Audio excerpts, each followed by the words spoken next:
কেউ নিজের দিকে টেনে কথা বলবেন না, আমি সবার জন্য বলছি। যেহেতু অবৈধ সুখ ভোগ করলে কি হয় আমরা এখন হাড়ে হাড়ে টের পাচ্ছি, দেখতেও পাচ্ছি। আগামীতে যারা চেয়ারে বসবেন, এই চেয়ারে কেউ যেন বসে অবৈধ সুখ ভোগ করতে না পারে। আর এর জন্য কি নিয়ম আছে কিছু?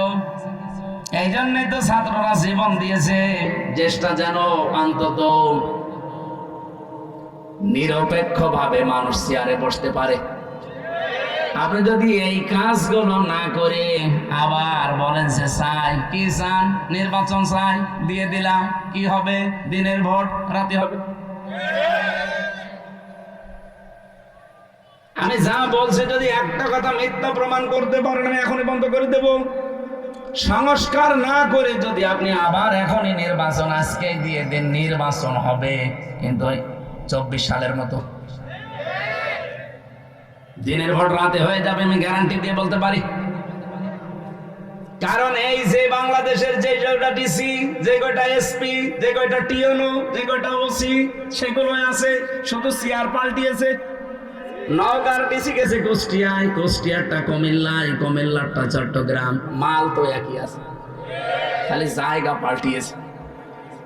ওই মালদের হাতে যদি এখন আপনার দিয়ে দেন, ওরা কি ওই এতদিন 15 বছর যা করেছি ও আল্লাহর ওলিরা তাই করবে? এই কথা বললেন না কেন? দল মত জাতি বর্ণ ধর্ম নির্বিশেষে কোরআনের অনুষ্ঠানে যারা আজকে এসেছি, খুশি হয়ে বলছে আলহামদুলিল্লাহ। আমরা জন্মের পর থেকে শুনছি এটা শুকরিয়া আদায় করার একটা বাক্য, নাকি শোনেননি কোনোদিন? লাইন শাকারতুম লাযিদান্নাকুম, যদি নিয়ামতের শুকরিয়া আদায় করো আমি আল্লাহ নিয়ামতকে বাড়িয়ে দেব। আল্লাহ শুধুমাত্র বাড়িয়ে দেব এ কথাই তো হয়ে যেত। লামে তাকিদ নুনে সাকিলা দিলেন কেন?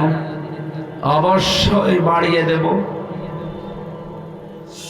মুফাসসিরিন ইকরাম লিখেছেন এই আয়াতের ব্যাখ্যা করতে গিয়ে, পৃথিবীতে কোনো মানুষ যদি একটা জিনিস হারিয়ে ফেলে, এই হারানো জিনিসের বিনিময়ে আল্লাহ রাব্বুল আলামিন কমপক্ষে তাকে ডবল করে দেবে দুনিয়া আখিরাত মিলিয়ে। কোরআনের আয়াত এবং হাদিসের বর্ণনা অনুযায়ী পৃথিবীতে কেউ যদি একটা কষ্ট সহ্য করে, দুঃখ পায়, আর এই কষ্টটা যদি 3টা কারণে পেয়ে থাকে, তাহলে কমপক্ষে 10 থেকে 70 গুণ পর্যন্ত দুনিয়া আখিরাতে তাকে শান্তির ব্যবস্থা আল্লাহ করবে। ফাইন্না মাআল উসরি ইসরা, ইন্না মাআল উসরি ইসরা। এই আয়াতের তাফসিরে দেখবেন ফি জিলালিল কোরআন সাজ্জাদ কুতুব রহমাতুল্লাহ আলাইহি টিকার ভেতরে তিনি দিয়েছেন, কোন মানুষ যদি দুনিয়ার ময়দানে একটা কষ্ট সহ্য করে, তাহলে এই কষ্টের জন্য আল্লাহ যে সুখ, শান্তি, স্বস্তি, নিরাপত্তা, কল্যাণের কথা জানিয়েছে সেইটা অগণিত। এই জন্য ইসরর আগে আলিফ লাম নেই, ওই উসরুনের আগে আলিফ লাম আছে, এটা মারেফা, এটা নির্দিষ্ট। এর আগে মা আছে, মা মানে সঙ্গে, সাথে। আল্লাহ এর আগে ইন্না দিয়ে গ্যারান্টি দিয়েছেন অবশ্যই কষ্টের সাথে, কষ্টের পরে, কষ্টের সঙ্গে সুখ আছে। কয়টা? আমি যেহেতু আলিম মাদ্রাসা, অনেক আলিম এখানে আছে, একটু চিন্তা ভাবনা করে আয়াতগুলো পড়বেন, মজা পাবেন। এদিকে তাকান, তাকান এদিকে। আমার কথা যেটা বলি ওখান থেকে আমি একটা শিক্ষা নিয়ে আসি আগে, তারপরে সামনে যাই। এই আয়াত থেকে আমাদের শিক্ষা কি? একটা কষ্ট যদি কেউ দুনিয়াতে সহ্য করে, একটা কষ্টের বিনিময়ে কমপক্ষে, যেহেতু ইসরার আগে আলিফ লাম নেই, এটা অনির্দিষ্ট, এটা না কেরা, তার মানে সুখ একটা দুইটা না, কত দেবে এটা আমরা জানি না। আল্লাহ একটা নির্ধারিত নিয়ম দিয়েছেন যে সর্বনিম্ন 10, মানজা বিল হাসানাতি ফালাহু আশরু আমসালিহা। একটা নেকির কাজের পরে কমপক্ষে আল্লাহ ওই 10 গুণ পর্যন্ত সওয়াব দেয়, আর সর্বঊর্ধ্বে 70 গুণ। এরপরে কত আছে এটা আমাদের ধারণার বাইরে, বেগাইর হিসাব বলা আছে কোরআন। তো এখানে যেহেতু একটা কষ্ট কেউ সহ্য করলে তার সাথে সাথে আল্লাহ সুখ, শান্তি দেবে কয়টা? কমপক্ষে নিম্নে 10, উপরে 70-এর উপরে আরো আছে, আমরা 70 ধরলাম। এদিকে তাকিয়ে বলেন সর্বনিম্ন কত? এর উপরে অন্তত 70 ধরি, তার উপরে যত আছে আমাদের হিসাবের যেহেতু বাইরে, ওইটা বাদ দিলাম। একটা কষ্ট যারা আমরা সহ্য করি, এর সাথে সাথে আল্লাহ সুখ শান্তি আমাদেরকে দেবেন 70টা। এটার ভেতরে কি আছে এখন আমরা বের করতে চাই। সুখ যদি আপনি দুনিয়ায় পেয়ে থাকেন, কষ্ট যদি আপনি পেয়ে থাকেন, এই কষ্টটা এই সুখটা হওয়া লাগবে 3টা কারণে। কয়টা? আমি কথা বোঝাতে পারছি কিনা বলেন। আপনি কষ্ট পেলেই হবে না, কষ্ট পাওয়া লাগবে দুনিয়ায় কয়টা কারণে? আরো জোরে বলে। 1 নম্বরে আপনার যদি আল্লাহর জন্য কষ্ট হয়, রাসূলুল্লাহর জন্য কষ্ট হয়, মানবতার জন্য কষ্ট হয়। কয়টা কারণ পেলাম? এই 3 কারণের বাইরে যদি কেউ কষ্ট পায়, তার কষ্টের সাথে আল্লাহ সুখ শান্তি রেখেছেন, এ কথা কোরআনে নেই। এ মাদ্রাসার যারা সম্মানিত আলেম ওলামা যারা আছেন তাদেরকে বলছি একটু ভালো করে খেয়াল করেন। সাধারণ মানুষ হয়তো এভাবে না বুঝলেও আপনারা বুঝবেন। আপনি বলেন একটা কষ্টের পেছনে কারণ কয়টা? আরো জোরে। আপনি 3 কারণের বাইরে যদি দুনিয়ায় কষ্ট পান, আপনার জন্য কোনো শান্তি স্বস্তি নিরাপত্তা সুখ কল্যাণ আল্লাহ রাখেন না। বহু মানুষকে আমরা দেখি এই 3 কারণের বাইরেও তারা কষ্ট সহ্য করে। এই যে প্রেম যারা করে, ছেঁকা খায়, কষ্ট পায় না? যারা করিয়েছে ছেঁকা খেয়েছে একটু হাত তোলেন তো দেখি আল্লাহর ওলিরা। এই এলাকায় তো এসব নেই, আলহামদুলিল্লাহ। আপনাদের এলাকায় মাদ্রাসা আছে তো এই জন্য এসব নেই। চালাক, এই যে কে যেন বলছে চালাক মাল, ঠিকই। যাই হোক, এই কষ্টের পরে সুখ পাবেন না। পরকীয়া প্রেমে যারা আছে, এরা যদি একটু মানে কিছু হয়, কষ্ট পায় না? এই কষ্টের সাথে কি সুখ আছে? না। এটা হাসি না, আপনি নাম ধরেই বলছি, আমার দাদির বয়সী তো, এই জন্য। উনি যখন চলে গেল কষ্ট পায়নি? কি কষ্ট পেয়েছে আপনি দেখেছেন, কি কান্না কাঁদছিল। আমার তো মনে হয় স্বামী মরে গেল ও এত কাঁদেনি। কি কন্দন গো, মনে আছে তো সব মরে গেছে একদিনই। আমি আগেও কন্দন দেখেছি কিন্তু চোখে পানি দেখিনি। এই দিন সত্যিই চোখে পানি বেরিয়েছিল। তার মানে এই দিন কষ্ট, কথা বললে না কেন? এই যে কষ্ট পেলে, কষ্ট কি আল্লাহর জন্য, রাসূলুল্লাহর জন্য, মানবতার জন্য? কিসের জন্য? মানবতা ধ্বংস করার জন্য। তাহলে কোরআন বলছে যারা কষ্ট পাবে, কারণ কয়টা? এখন আমরা যারা এই যে 54 বছর স্বাধীন হয়েছে বাংলাদেশ, বিশেষ করে 15.5 বছরে কষ্ট পেয়েছি। আমি নাম ধরেই বলছি ভাই, আমি নিজে যেহেতু ভিকটিম, আমি কষ্ট পেয়েছি। নাকি মনে করছেন আমার কোনো কষ্টই হয়নি? আরে ভাই, আমি যোগাযোগ বিচ্ছিন্ন ছিলাম 3 বছর ফাঁসির কন্ডেম সেলের ভেতরে। সেলখানার ভেতরে আরেকটা জেল আছে, তার নাম বলা হয় সেল। সেলের ভেতরে আরেকটা জায়গা আছে, তার নাম ফাঁসির কন্ডেম সেল, যেখানে মার্ডার মামলার আসামি থাকে। আমি কি মার্ডার করে গিয়েছিলাম? এর ভেতরে আরেকটা জায়গা আছে, তার নাম কবর সেল। এটা রাজশাহী আছে আর যশোরে আছে, আর গাজীপুরের কাশিমপুর কারাগারে 4 নাম্বারটায় আছে। এছাড়া আর বাংলাদেশে সেরকম কোনো জায়গায় আমি পাইনি। আমার যেহেতু বিভিন্ন জায়গায় নিয়ে যেত কষ্ট দেওয়ার জন্য, জেলখানায় দিলে 3 বছর না 30 বছরও আমি এত কষ্ট পেতাম না। 24 ঘন্টা একটা রুমের ভেতরে। রুম কিসের? এদিকে 3.5 হাত, এদিকে 2.5 হাত, একটা কবরের মতো। এর সামনে আবার টয়লেট দেওয়া, ওর ভেতরে খাওয়া, ওর ভেতরে গোসল, ওর ভেতরে ঘুমানো, ওর ভেতরে পড়াশোনা। এই তারপরেও যদি একটু 10-15 দিন পরে বাড়িতে একটু কথা বলতে দিত যে কেউ বেঁচে আছে না মরে গেছে, না। 3 বছর দেখা সাক্ষাৎও নেই, কথা তো নেই। অথচ সারা জেলখানার লোক যারা ফাঁসির 10 জন ফাঁসির আসামি, মানে 10টা মার্ডার করেছে, সেও আমার সামনে অন্তত 7 দিন পরে পরে একবার কথা বলে, 15 মিনিট 20 মিনিট করে বাড়ি। এই যে কষ্টটা আপনি দিলেন, আমার কি কিছুই হয়নি? আপনি নিজেকে একটু দাঁড় করান তো। আমার এই বয়সে, আমার তখন 30 বছর ছিল, এখন তো 33। এই বয়সে এই কষ্টটা আমি যদি অপরাধ করে পেতাম, আমার কোনো কষ্ট লাগতো না। আমি যদি 10টা মার্ডার করে যেতাম, আমাকে কষ্ট দিতে, আমি মেনে নিতাম। তারপরে আমরা যে মামলা দিলে, ও মামলা তো শয়তানও বিশ্বাস করে না। আমার মামলা দিয়েছে যে আমি আনসারুল্লাহ বাংলা টিমের প্রধান সারা বাংলাদেশের, অথচ কি ও ছাতা আমি জীবনে নামই শুনি।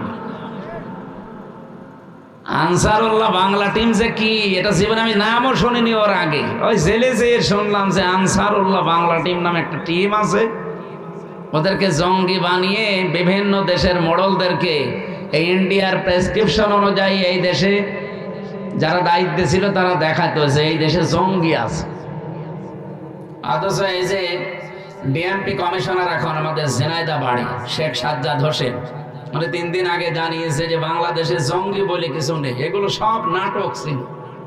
কারণ একজন মহিলা নাটক লিখত, আর কাউন্টার টেররিজমের ডিবিতে যারা কাজ করে তারা এগুলো সব মন্তস্থ করত। যেহেতু যিনি নাটক লিখবে তিনি পালিয়েছে, তিনি নাটক লিখবে কি? আর যারা মন্তস্থ করবে তারাও তো পালিয়েছে। যারা তারে নিয়ে যে জঙ্গি বানিয়ে দেয় না, শুধুমাত্র যারা ইসলামপন্থী, যারা আলেম ওলামা, এদেরকে হয়তো নিয়ে যে 1 মাস 2 মাস 1 বছর 2 বছর গুম করে রাখে। ওই মিনি আয়না ঘর আছে, বিগ আয়না ঘর আছে, এখানে নিয়ে যে রাখে মাটির নিচে। 1-1.5 মাস 2 মাস 2 বছর 5 বছর পরে বের করবে। এত বড় বড় নখ হয়ে যায়।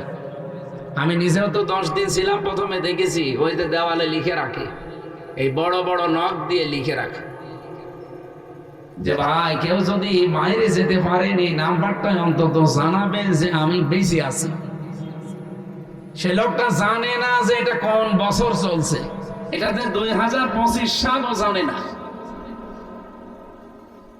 এমনকি লোকটা জানে না যে এখন কয়টা বাজে, বা এটা কোন মাস চলছে, কি বার, এটা কি দিন না রাত, এখন কি সূর্য উঠেছে না রাতের গভীর, ওর কিচ্ছু জানা নেই। আমিও তো 10 দিন জানি না যে আমি কি সূর্যের আলো কোনোদিন দেখতে পারবো, সূর্যের আলো কেমন হয়। 10 দিনে মনে হয় আমি ভুলে গেছি। তাহলে বলেন তো, যে লোকটা 10 বছর 12 বছর পড়ে আছে একটা ঘরে এভাবে, তাও হাতের সাথে পায়ের সাথে শিকল লাগানো, আপনি নিজেকে ওই জায়গায় দাঁড় করান তো, কেমন লাগে আপনার?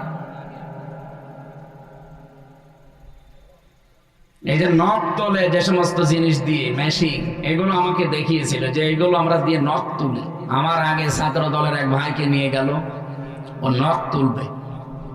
এরকম একটা চেয়ার আছে, চেয়ারে বসিয়ে হাতের সাথে পায়ের সাথে ক্লিপ লাগিয়ে দেয়, গলার সাথে একটা বেল্ট লাগিয়ে দেয় যেন আপনি নড়তে না পারেন। একটা মেশিন আছে, ওইগুলো নিয়ে এসে হাতে আর পায়ের কাছে ধরে, একটা টিপ দেওয়ার পরে একবারে আপনার এই হাতে আর পায়ের 20টা নখ খুলে চলে আসবে। আরে নখ খুলে আসলে তো ছেড়ে দিলে তো হয়, ওর উপরে তখন ওই যে পাতলা মিহি যে লবণ আছে না, মোল্লা সল্ট, ওইটা ছিটিয়ে দেয়। শুনতে এমন লাগছে, তাহলে আমার কেমন লাগিয়েছে বলেন তো? শিবিরের সভাপতি ছিল দেলাওয়ার ভাই, ওনার একটা নখও পায়নি, প্রত্যেকটা তুলে লবণ দিয়েছে। জানে না যে আমি মরে গেছি না বেঁচে আছি।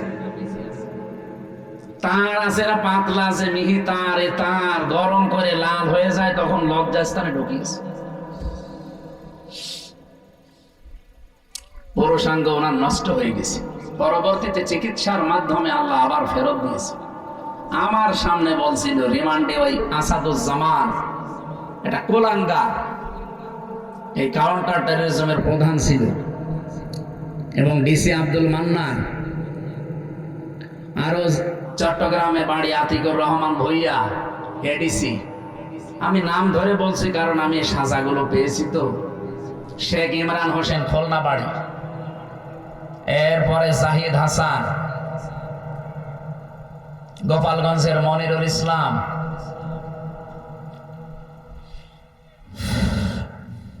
ওই সময় ডিসি ছিল নজরুল ইসলাম মোল্লা, ডিবির এডিসি ছিল মশিউর রহমান। নামগুলো শুনলে একটু শান্তি লাগছে না? যে কত সুন্দর সুন্দর মুসলমানের নাম, অথচ এই মানুষগুলো আল্লাহ একজন আছে, আমার এই যে মরা লাগবে এটা বিশ্বাস করে।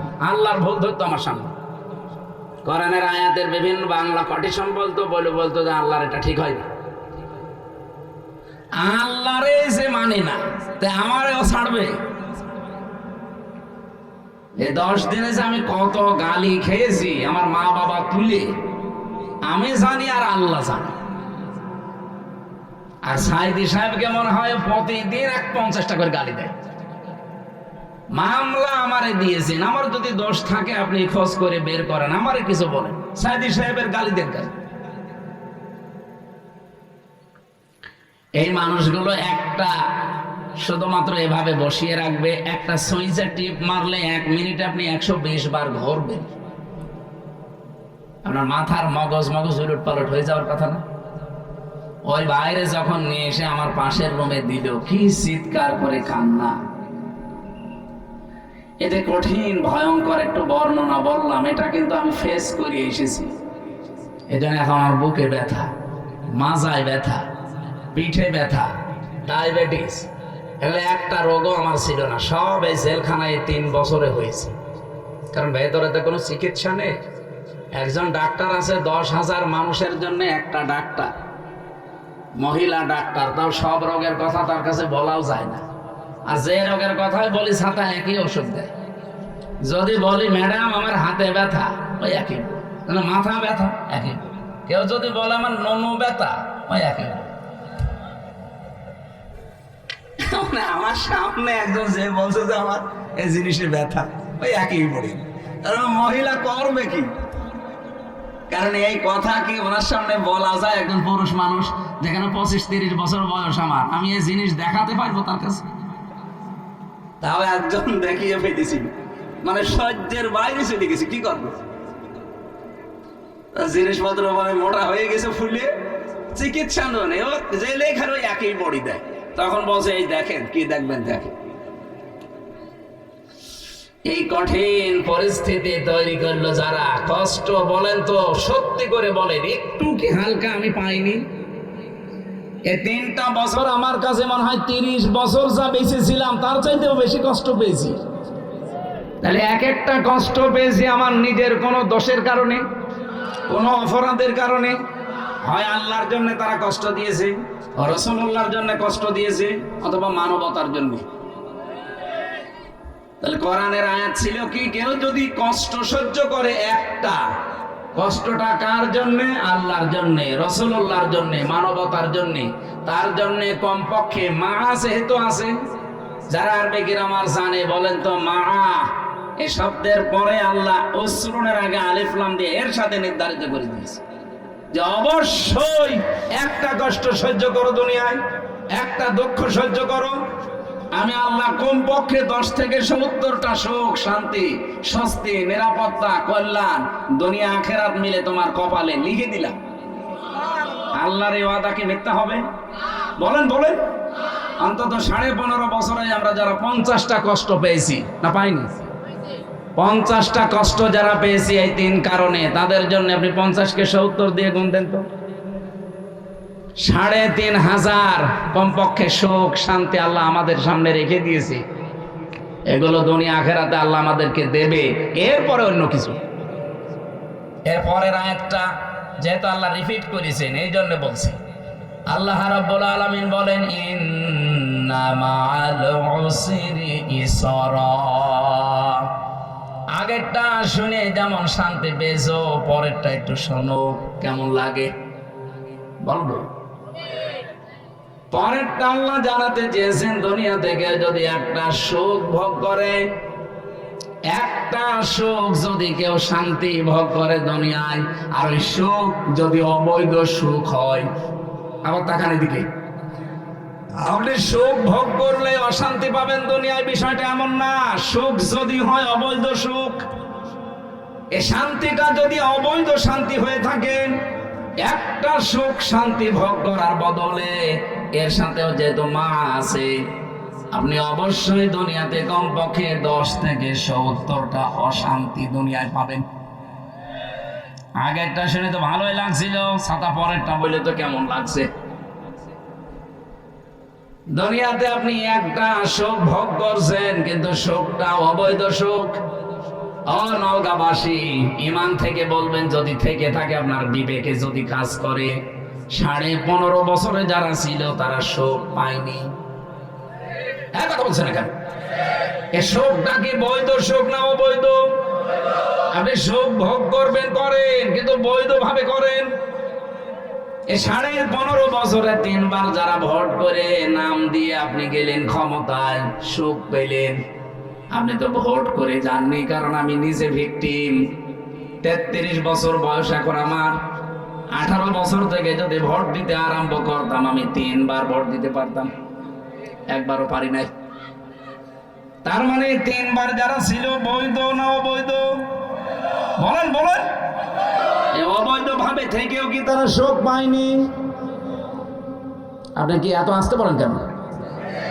যারা অবৈধ সুখ পেয়েছেন, যদি মনে করেন 50টা সুখ আপনি ভোগ করেছেন, এক একটা সুখে যদি কমপক্ষে 70টা করে দুঃখ আপনার কপালে থাকে, হিসাব করে আগেরটা যেমন দিলেন, এবার বলেন কত হয়? 3500। আমি কোরআন মাথায় নিয়ে বলতে পারবো, আল্লাহর এই কথা 100 ভাগ প্রতিফলন হবে। আপনি বিশ্বাস না করতে পারেন, আমি 100 ভাগ বিশ্বাস করি, কারণ এর ভেতরে কোনো সন্দেহ নেই, সন্দেহর লেশ মাত্র।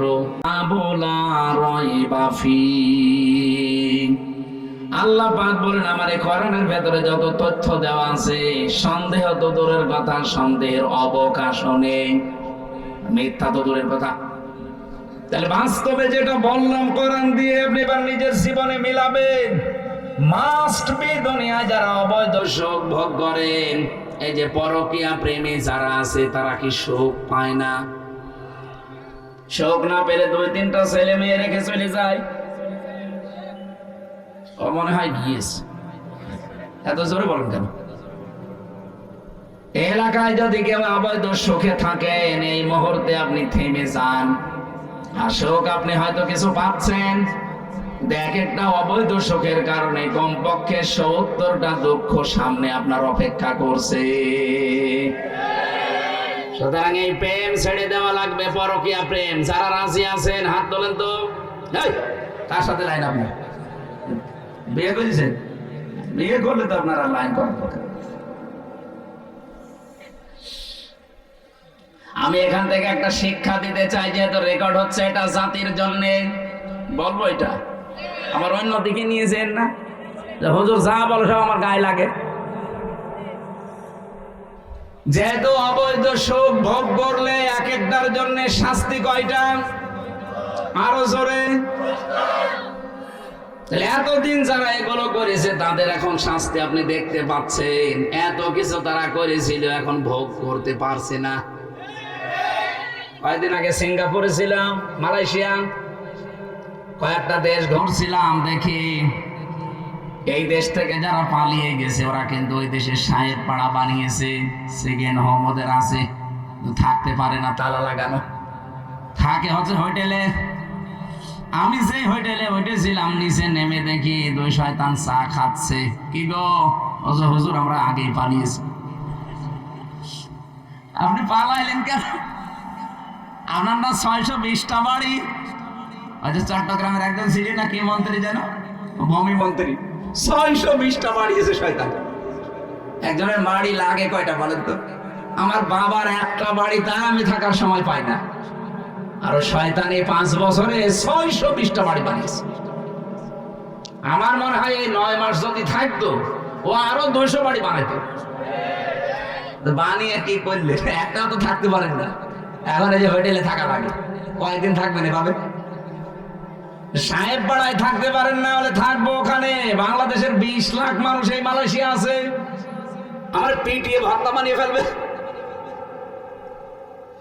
অবৈধ সুখ যারা ভোগ করেছেন, আল্লাহর কসম, এক একটা অবৈধ সুখের জন্য 70টা করে অশান্তি পাবেন দুনিয়া আখিরাত মিলে। এর বাস্তব প্রমাণ আমার কুষ্টিয়ার হানিফ আরিয়ানোর বাড়ি। ওই আগস্টের 5 তারিখে বিকাল বেলা তো একটা নাজিল হয়েছিল আযাব, আবার এই ফেব্রুয়ারির 5 তারিখে আযাবুল বুলডোজার নাজিল হয়েছে, পুরাটা মিশিয়ে দিয়েছে। অথচ কি দাপট ছিল দেখেছেন? আগস্টের 5 তারিখের আগ পর্যন্ত দাপট কি গো, ক্ষমতা ভোগ করেছে, কিন্তু ওটা কি বৈধ না অবৈধ? আমরা চাই আপনাদের, আমি হিতাকাঙ্ক্ষী, কে কোন দল করেন এখন আমার সব চিন্তা বাদ, কারণ আমি কোরআনের আলেম, কোরআন যেহেতু সবার, আমিও এখন এক কথা বলেন না কেন? কেউ নিজের দিকে টেনে কথা বলবেন না, আমি সবার জন্য বলছি। যেহেতু অবৈধ সুখ ভোগ করলে কি হয় আমরা এখন হাড়ে হাড়ে টের পাচ্ছি, দেখতেও পাচ্ছি। আগামীতে যারা চেয়ারে বসবেন, এই চেয়ারে কেউ যেন বসে অবৈধ সুখ ভোগ করতে না পারে। আর এর জন্য কি নিয়ম আছে কিছু? এই জন্য তো ছাত্ররা জীবন দিয়েছে, চেষ্টা যেন অন্তত নিরপেক্ষ ভাবে মানুষ চেয়ারে বসতে পারে। আপনি যদি এই কাজগুলো না করে আবার বলেন যে চাই, কি চান? নির্বাচন চাই, দিয়ে দিলাম, কি হবে? দিনের ভোট রাতে হবে। আমি যা বলছি যদি একটা কথা মিথ্যা প্রমাণ করতে পারেন, আমি এখনই বন্ধ করে দেব। সংস্কার না করে যদি আপনি আবার এখনই নির্বাচন আজকে দিয়ে দেন, নির্বাচন হবে কিন্তু ওই 24 সালের মতো, দিনের ভোট রাতে হয়ে যাবে, আমি গ্যারান্টি দিয়ে বলতে পারি। কারণ এই যে বাংলাদেশের যে কয়টা ডিসি, যে কয়টা এসপি, যে কয়টা টিওনো, যে কয়টা ওসি, সেগুলো আছে, শুধু চেয়ার পাল্টিয়েছে। নওগাঁর ডিসি গেছে কুষ্টিয়ায়, কুষ্টিয়ারটা কুমিল্লায়, কুমিল্লারটা চট্টগ্রাম, মাল তো একই আছে, খালি জায়গা পাল্টিয়েছে। ওই মালদের হাতে যদি এখন আপনার দিয়ে দেন, ওরা কি ওই এতদিন 15 বছর যা করেছে ও আল্লাহর ওলিরা তাই করবে? কে কথা বললেন না কেন? এখানে জিনিস পাল্টান, সংস্কার তো এমনি বলছে না। সংস্কার মানে এগুলো পাল্টিয়ে দেন। জালেম যারা ছিল, জালেমদের দোসর যারা ছিল, একটাও যেন চেয়ারে না থাকে, সব পাল্টিয়ে নতুন মানুষের জায়গায় দেন। আরো আসতে বলেন। নির্বাচন আমি আজকে বিকাল বেলা দিতে বলছি, দেন, রাত শেষ হলে সকালে দিয়ে দেন, কিন্তু এগুলো পাল্টিয়ে দেন। সত্যি বলছে, এগুলো পাল্টিয়ে না দিলে আল্লাহর কসম যা ছিল আবার তার চাইতে বেশি খারাপ হবে। আর এভাবে যদি কেউ চেয়ারে বসতে পারে, বলেন তো ওইভাবে চেয়ারে বসলে বৈধ না অবৈধ? অবৈধ সুখ ভাই আপনি কি করবেন দুনিয়ায়? কয়দিন ভোগ করবেন অবৈধ সুখ? এই পৃথিবীতে অবৈধ সুখ যারা ভোগ করে শান্তি পায়, আল্লাহর কোরআন বলেছে অবশ্যই তাদের দুঃখ কপালে আছে। দুনিয়া আখিরাত মিলে কয়টা? বলেন বলেন। এবার আপনার যা ভালো লাগে আপনি তাই করেন। এ পর্যন্ত বলার পরে যারা না বোঝার ভান করে আছেন, এই এদিকে আসেন। কি দেখছেন কি এখানে? যে যেখানে আছে সেখানে বসে পড়বে। এদিকে তাকান। কি বুঝলেন এই দুইটা আয়াত দ্বারা? আগে শিক্ষা বের করে সামনে যাওয়া লাগবে। এখন থেকে সিদ্ধান্ত নেওয়া লাগবে না যে জীবনে যদি কষ্ট সহ্য করি আল্লাহর জন্য করব, রাসূলুল্লাহর জন্য করব, মানবতার জন্য করব। এই কথা বলেন না কেন? আর সুখ যদি ভোগ করেন অবৈধ ভাবে, একটা ক্ষতি হবে কয়টা? এরকম পাগলেও চাইবে। এরকম পাগল যদি থাকে, নওগাঁয় থাকতে দেবেন না, ওরে পাঠাবেন কোথায়? বসে পাবনায়। পাগলা গারাদার পাবনায় লাগবে না, নওগাঁয় আর একটা বানানো লাগবে। কথা বলে না কেন? এরকম পাগল এখনো দেশে আছে। অবৈধ সুখ। আমরা একটা হাদিস পড়েছিলাম, শুনেছেন না? আপনাদের এদিকে মন নেই। আনা আবি যাররিন রাদিয়াল্লাহু তাআলা আনহু قال قال النبي صلى الله عليه وسلم من ادعى ما ليس له فليس منا وليتبوأ مقعده من النار رواه مسلم। দেখো নড়ে কেন? কি সমস্যা? ও হাঁটাহাঁটিটা বন্ধ করেন। এত নড়লে তো আমি এখানে হাঁটাহাঁটি যাতে খুব জরুরি না থাকে করবেন না, একটু নিস্তব্ধ পরিবেশ দেন। হাদিসটা এখানে যেহেতু আলিম মাদ্রাসা, আপনারা নিজেরাও পড়ান মুসলিম শরীফের হাদিস, আমি জানি। এতে এখান থেকে দুইটা তথ্য আমি বের করতে পেরেছি। এদিকে তাকান।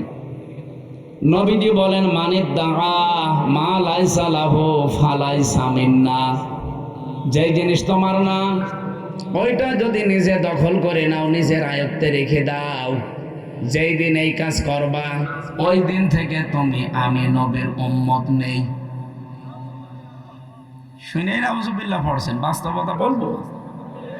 যেই জিনিস আপনার না, ওইটা যদি নিজের আয়ত্তে নিয়ে নেন, যেভাবেই হোক, প্রতারণা করে হোক, সিটারি বাটপারি করে হোক, ধোঁকাবাজি করে হোক, ছিনতাই করে হোক, ডাকাতি করে হোক, চাঁদাবাজি করে হোক, যেভাবে হোক, যদি নিজে ওইটা নিজের আয়ত্তে নেন, অথচ জিনিসটা আপনার না, যেই দিন এই কাজ করেছেন, ওই দিন থেকে আপনি আর নবীর উম্মতের তালিকায় নেই। নওগাঁবাসী বিবেক দিয়ে বলেন, যদি কেউ নবীর উম্মত না থাকে, সে হয় ইহুদি, খ্রিস্টান, মুশরিক, মাজুসি। ৪,৫০০ ধর্মের লোক এখন দুনিয়ায় আছে। আমি বাইরের দেশগুলোতে গিয়ে মিশেছি তাদের সাথে। থাইল্যান্ডে গিয়ে এক জায়গায় যাচ্ছিলাম বাসে চড়ে, জিজ্ঞাসা করলাম যে আপনার নাম কি? নাম বলার পরে মনে হচ্ছে না, এই মুসলমানের নাম না। আপনার নবীর নাম কি? বলছে জোসেফ। জোসেফ মানে হ্যাঁ, মুসা আলাইহিস সালাম, তাই ইহুদি। আর একজনের সাথে সিঙ্গাপুরে দেখা হয়েছিল, জিজ্ঞাসা করলাম আপনার নবীর নাম কি? বলছে যিশু। যিশু মানে ঈসা আলাইহিস সালাম। তাহলে ওই নবীর উম্মত দাবি করছে তারা, কেউ ঈসা, কেউ মুসা, কেউ ইব্রাহিম। ওরা ইব্রাহিম নবীর নামও পাল্টিয়ে দেখে আব্রাহাম। বিভিন্ন নাম তারা পাল্টিয়ে দিয়েছে, কিন্তু জিনিস তো আমরা যারা মুসা বলি, যারা ঈসা বলি, যারা ইব্রাহিম বলি। তাহলে ওরা আমাদের নবীর উম্মত কিন্তু দাবি করছে না। জিজ্ঞাসা করলে তো বলে না যে আমার নবীর নাম মুহাম্মাদুর, বলে না, বলে না। কারণ ওরা নবীকে স্বীকার করে না, ওরা স্বীকার করে ওই সমস্ত জায়গাকে।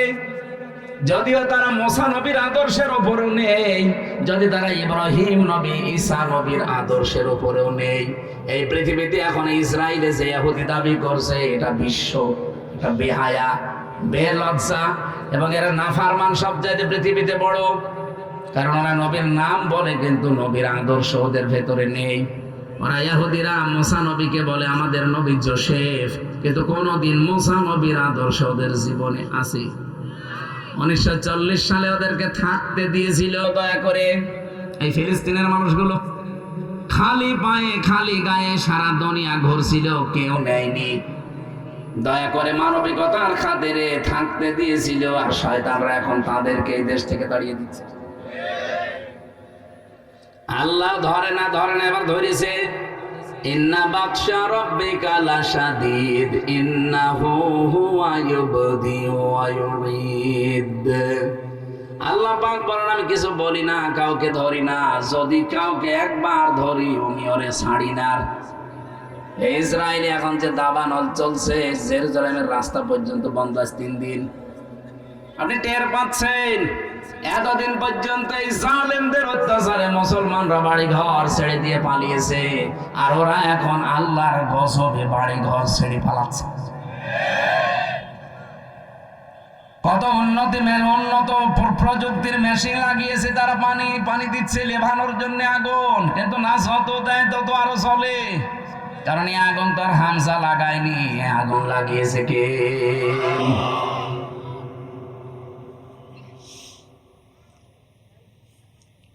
ওই জিনিস তো আপনাদের দখলে থাকার কথা ছিল না, আপনারা দখল করে নেন কোন কারণে?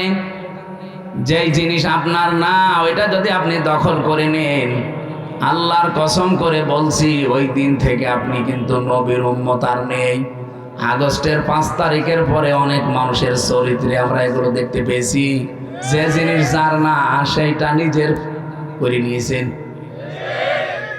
আপনি মনে করছেন কি আপনি নামাজ পড়েন, রোজা রাখেন, আপনি হজ করে এসেছেন, বিশাল পাগড়ি মাথায় দেন, জুব্বা গায়ে দেন, আপনি নবীর উম্মত আছেন? কে বলেছে আপনাকে? আপনি যদি নবীর উম্মত থাকেন, এই হাদিসটা না মানার পরেও, তাহলে আব্দুল্লাহ বিন উবাই নবীর উম্মত। কে কথা বলেন এখন?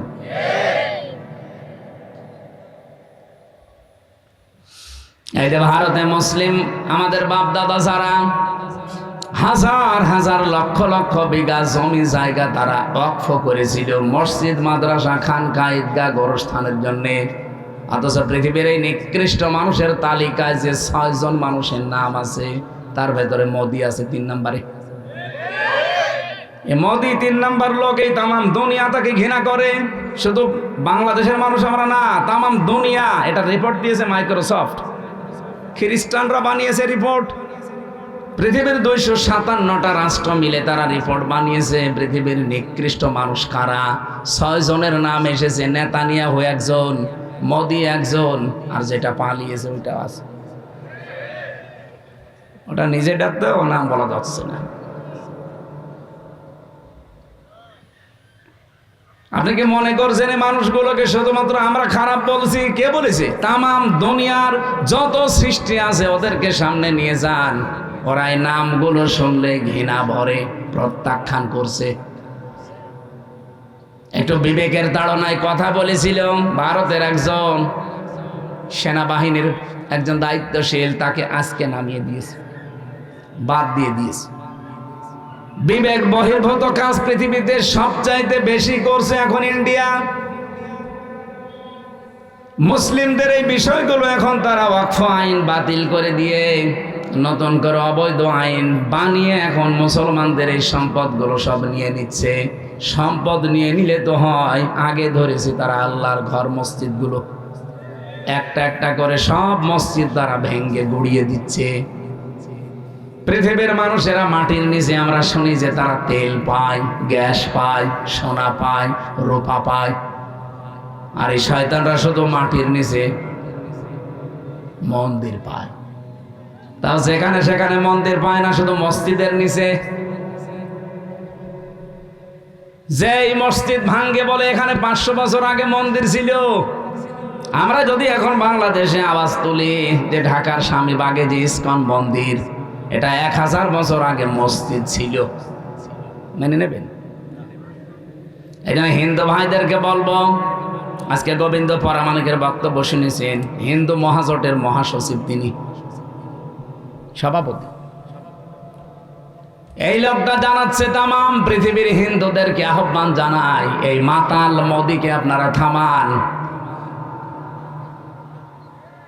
কারণ শুধু হিন্দুদের জন্য না, তামাম পৃথিবীর মানবতার জন্য আজ ক্যান্সার হয়ে দাঁড়িয়েছে।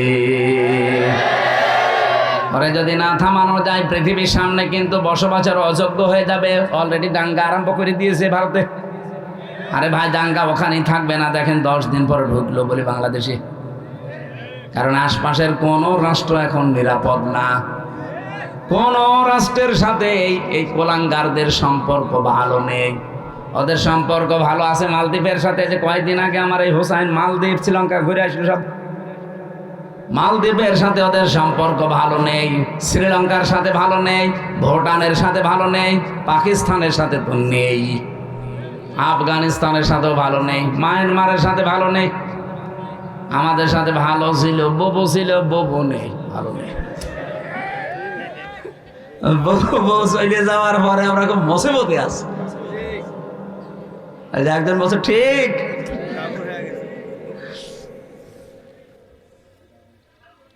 বউরে এতদিন শুনতাম নাকি যে স্বামী স্ত্রীর সম্পর্ক, এটা তো মিথ্যা কথা। কারণ দাদা তো ফুল হাতা আর আমরা হাফ হাতা। ফুল হাতা বুঝলেন? আমি জেলখানা এটা বুঝতাম না। জেলখানায় এক পেয়েছিলাম, জেলার দেবদুলাল। ও যখনই জেলে প্রবেশ করত, গেট দিয়ে আসার সঙ্গে সঙ্গে কয়েদিরা যারা এক বাক্যে আওয়াজ দিত, ফুল হাতা ঢুকতেছে। তখন বুঝলাম যে বেটা মুসলমানি দেয়নি। মুসলমানি না দিলে কি বলে ফুল হাতা। আর আমরা এখানেও ফুল হাতা আছে, এই যে ছোটগুলো। এই না মানে না, ও ফুল হাতা। এই ছোট ছোট গুলো, এগুলো সব ফুল হাতা না, এগুলো হাফ হাতা এখন হয়নি। যাই বলেন, এতদিন পর্যন্ত মিথ্যা কথা ছড়িয়েছেন এই 15 বছর যে আমাদের স্বামী স্ত্রীর সম্পর্ক না, এটা আর বলবেন না। এটা সম্ভব না। কারণ আমাদেরটা যাই হোক অন্তত হাসি কথা বলছে না। আর দাদা তো জীবনে যদি এখন মুসলমানি দেওয়া লাগে, এই বুড়ো বয়সে আপনি হাজাম পাবেন কোথায়? এখন বুড়ো হাজাম লাগবে না। আপনি এই বয়সের কোন ছেলে দিয়ে মুসলমানি দিতে পারবেন? তো লজ্জা পাবে, বলবে বুড়ো হাজাম নিয়ে আসেন। এখন বুড়ো হাজামের হাতে আপনি অস্ত্র দেবেন, ও আগা কাটতে যে গোড়া কেটে বাদ দিয়ে দেবেন। আমি আর নিচে নামলাম না। দাদা জীবনের মতো বিয়ে করার স্বাদ মিটে যাবে। আর দাদা যদি মুসলমানই না দেয়, ও মুসলমান না হয়, ওর সাথে বিয়ে দেওয়া যায় আছে। আমরা আহ্বান জানাচ্ছি গোবিন্দ পরামানিক সাহেবের সাথে, তাম দুনিয়ার সব হিন্দুরা একজোট হয়ে লোকটাকে থামান। অন্তত আমরা সবাই, যেহেতু প্রতিবেশী পাল্টানো যায়। আমরা চাই সবাই মিলেমিশে অন্তত দুনিয়ার জীবনটা পার করি। কেউ থাকবো না আমরা, আপনি হিন্দু হন, খ্রিস্টান হন, মুসলমান হন, যাই হন, আর 100 বছর পরে এই পৃথিবীর জমিনে কেউ থাকবেন না। সব মাটির নিচে নাই আগুনে পুড়ে শেষ হয়ে যাবেন। পরবর্তীতে নতুন প্রজন্ম এসে এখানে আবার চাষ করবে। কথা বলছেন এখানে? আমরা যেই কয়দিনই আছি শান্তি, স্বস্তি, নিরাপত্তা নিয়ে থাকতে চাই। কথা বলেন না কেন? আর আমাদের নিরাপত্তা দেওয়ার একচ্ছত্র মালিকানা মোদি, আমেরিকা। কার? আরো জোরে বলেন কার? এই শিরিকটা বাংলাদেশে আছে, এই জন্য আমি স্মরণ করাচ্ছি। অনেকে এখন বিভিন্ন দিকে ঝুঁকতেছে, কেউ রাশিয়ার দিকে, কেউ আমেরিকার দিকে, কেউ দাদার দিকে তো ঝুঁকিয়েই আছে, কেউ চীনের দিকে। না, পৃথিবীর কেউ নিরাপত্তা দেওয়ার মালিক না, তার নিজেরই নিরাপত্তা নেই। নিরাপত্তা শুধুমাত্র দিতে পারে আমার আল্লাহ। আর আল্লাহ কাদেরকে দেবেন?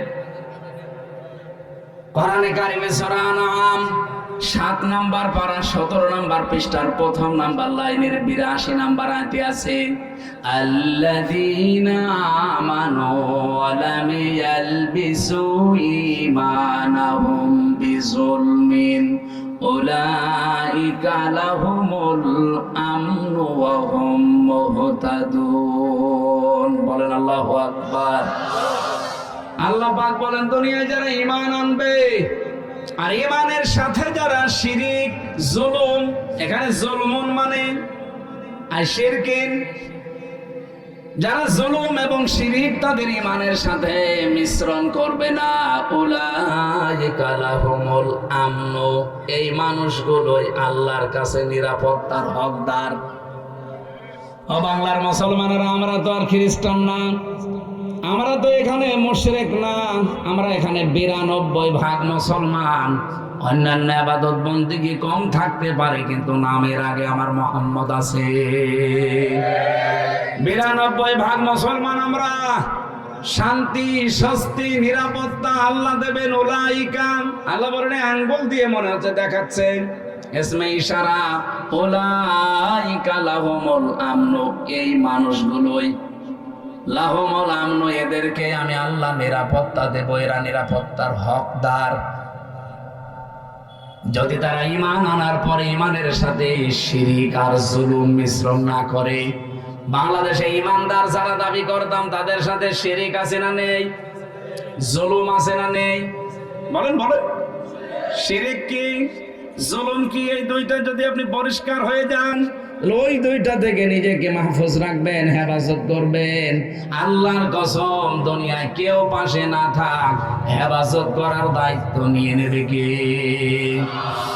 এক কথায় বলছি, শিরিক কি? আল্লাহ যেটা পারে ওইটা অন্য কেউ পারে, এই বিশ্বাস করার নাম শিরিক। এক কথা বলছেন না কেন? আল্লাহ যেটা পারে ওইটা অন্য কেউ, আরো জোরে বলেন। কেউ যদি বিশ্বাস করে থাকেন আপনি শিরিক করছেন, আর শিরিক করলে আপনি আর মানুষ নেই, মুশরিক। আর মুশরিক যারা, তাদের জন্য আল্লাহর শাস্তি হচ্ছে, ইন্নাহু মাইয়ুশরিক বিল্লাহ ফাকাদ হারামাল্লাহু আলাইহিল জান্নাহ ওয়া মাওয়াহুন নার ওয়া মা লিয-যালিমিনা মিন আনসার।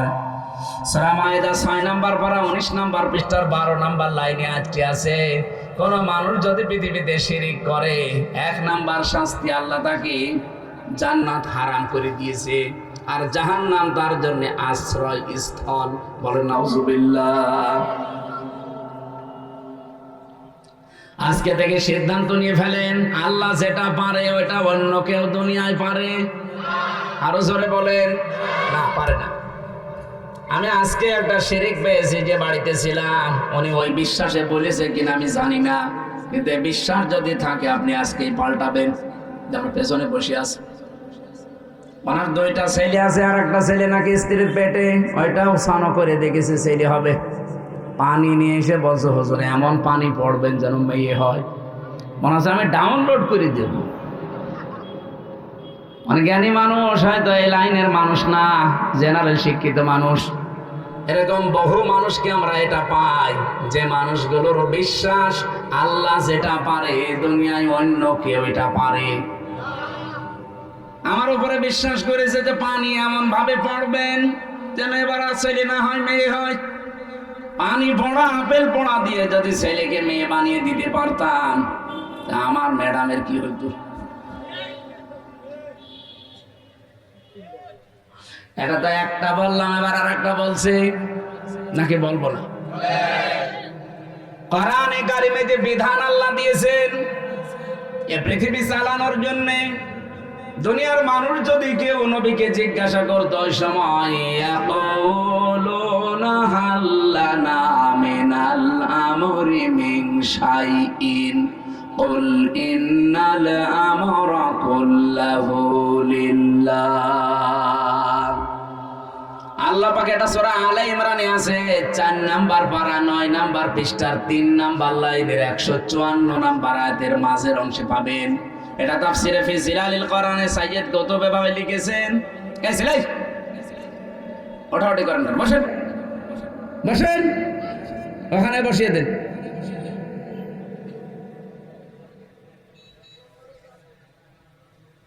রব্বুল আলামিন বলেন, নবী মানুষ যদি আপনাকে জিজ্ঞাসা করে যে দুনিয়া চালাতে তো আইন কানুন লাগে, এগুলো কি আমরা বানাতে পারি? আল্লাহ সাফ জবাব দিয়েছেন, আপনি বলেন না। বলে ইন্নাল আমরা কুল্লাহু লিল্লাহ, আইন শুধুমাত্র বানাতে পারে কে? আরো জোরে বলেন। আল্লাহর দেওয়া আইনের পাশাপাশি কেউ যদি আইন বানায় সে শিরিক করছে। কি কথা বলেন?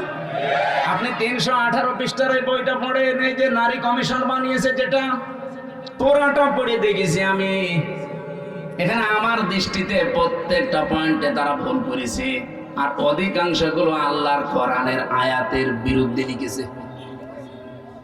ওরা 3 নাম্বার পয়েন্টে এটা লিখেছে যে দেহ আমার, সিদ্ধান্ত আমার, এটা কোরআনের আয়াতের বিরুদ্ধে।